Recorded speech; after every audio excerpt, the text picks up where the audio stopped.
The first one is the trade wars. Is it fair that the markets in emerging markets has been dropping so much due to the risk of trade wars, or is it an over-exaggeration? We really think it's an over-exaggeration. If you look at Chinese exports to the US as a percentage of GDP, it really is only about 3%. So while it takes up a lot of the headlines, the reality is not as bad as people think it is. You'll end up seeing supply chains get reimagined, and a lot of the costs will just get absorbed on either side.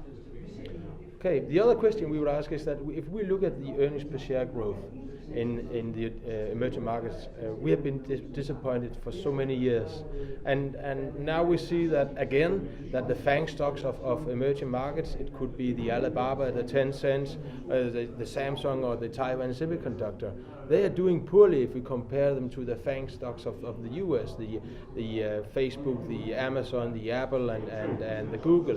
Why is that? Isn't it because that earnings growth is just difficult in emerging market equities? Well, it's interesting. The earnings growth of those companies actually has not struggled. It's the stock prices that have struggled. I think that's a real opportunity because it's earnings that drive these companies over the longer term. And if you think about Tencent, Alibaba in particular, their business models are just so much under-monetized versus their US equivalents, right? Alibaba's overall monetization rate is only about 4% versus Amazon is close to 20%.